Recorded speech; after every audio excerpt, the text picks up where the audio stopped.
started out as an illustrator, doing cartoons in textbooks and things like that. Probably 12 years ago, I think. I'd been working in film. I did a lot of creatures for movies. And I got to a point where I decided that I'd much rather be making my own stuff and exhibiting it in a way that was sort of controllable, really. And I had been exhibiting prior to that. I had had a few little shows. And I'd always been making work in the background. Like while I was working in film, I kept, whenever I had some time off, I would go back to the studio and make a new sculpture of my own. Went to what I really wanted to do, which was sculpting animals and puppets and things like that. I mean, the process usually goes, there's an initial drawing, some sketches, and then I'll go from there and do a maquette, like a small version of the final sculpture. And then once that's all resolved and nice and clean and works, then I'll go into the full-size piece in clay. But yeah, the initial drawing is, that's kind of where it all begins. I think really, I used to try and make things very quickly, like in a month and a half or something like that, but they seem now to take about the best part of 3 months, really. I think sometimes a simple sculpture that can seem really simple to make can wind up being really difficult. Usually they're referenced from someone I know, or often it's like a combination of a few different people. This one was a couple of different people. It was a friend of my mother's. She really was very kind, and my mother took some photos of her and I used that as reference. She had a beautiful face. And the babies are generally from my own kids when they're, I've got photos of them when they're babies. But yeah, some of them are literally a combination of a whole bunch of different people, or just like a made-up face. But I think there are a lot of issues with it. It's a very controlled process, so you have to kind of strangle it all the way through.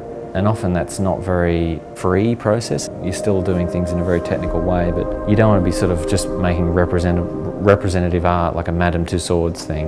You're trying to make something a little bit more interesting.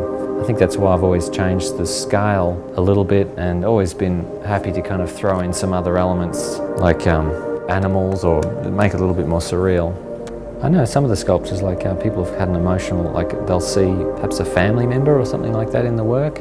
And so, like with that Pieta is a good example. People would see it and see either a parent or a relative of theirs. That would sort of affect their interpretation of the work, which was nice to see actually, because I had my own angle on it. At the moment I'm really enjoying sculpture because I feel like I've just gotten to a point where I've got the process very robust and it's very clean and efficient.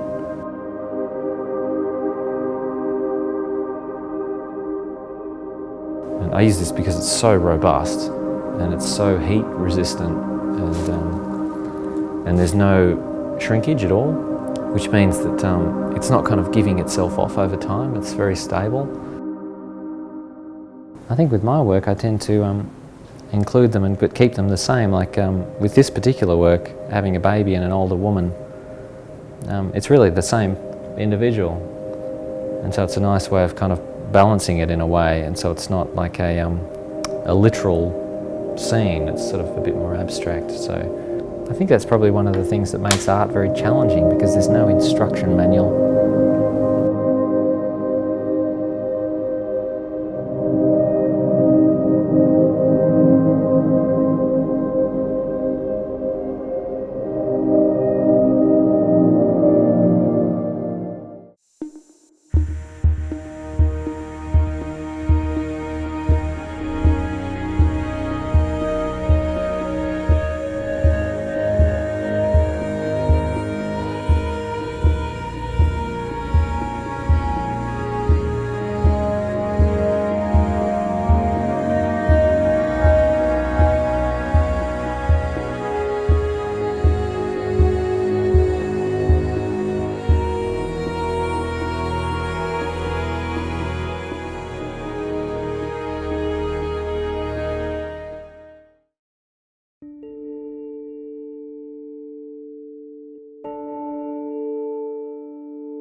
always start with a shape, really.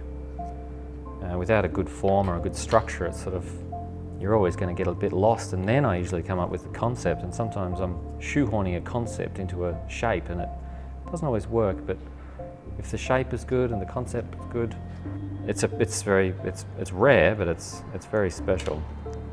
I think ideally, to get the perfect combination of the two, but what usually happens is they kind of conflict in some way, like you'll have a great concept, but it doesn't really work. It's not a very elegant object.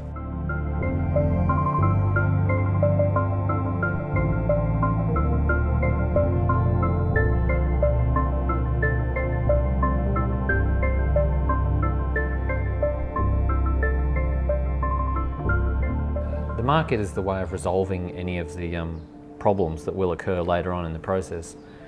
So without a marquette, you can really get yourself into major trouble if you just launch into a large work, which has happened to me in the past. When you're roughing up the marquette, it's like a sketch. It's like, it could be the greatest work, or it could be could be not the greatest work, but it has, the possibilities are all there. So, and as you move further into it, often the reality of it sets in, and maybe it isn't going to be great, or it could be great, who knows. So I've sculpted entire sculptures and then just pushed them into the bin. I think probably the worst one I spent about 2.5 months, nearly 3 months on a piece I worked really hard on, and then just got to the point and just went, this is awful. And then I kept the clay sculpture for a few years, and then eventually it wasn't salvageable at all. So I've done that so many times. It's scary, actually. I'm sure if I counted how many years anyway. I try and keep them for a while. Like, I'll try and keep them for 6 months or a year, and in that time I usually try and I figure out at some point that either it's going to work or it won't work, or it's one of those things where I put it aside and then I eventually come back to it if it's worth making. I've done that a few times. That's it, try it. This is lower.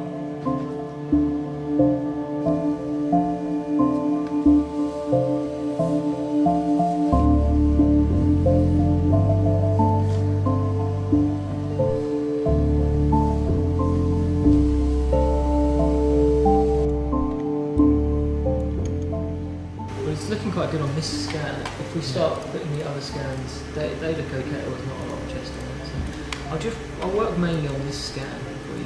Don't worry about stuff like that either. I'll just blank it. Even if it was just flat, it wouldn't make any difference to me. Okay. I've got multiple heads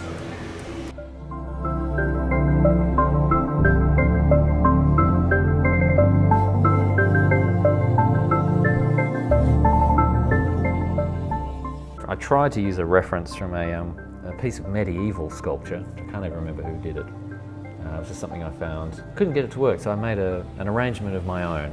But the thing is, I think all these arrangements have ultimately been toyed with or touched on in the past. So essentially the structure of it's, one figure comforting another figure. But this work, I think, was challenging because they needed to be essentially polarized, one not being the dominant over the other, if that makes sense.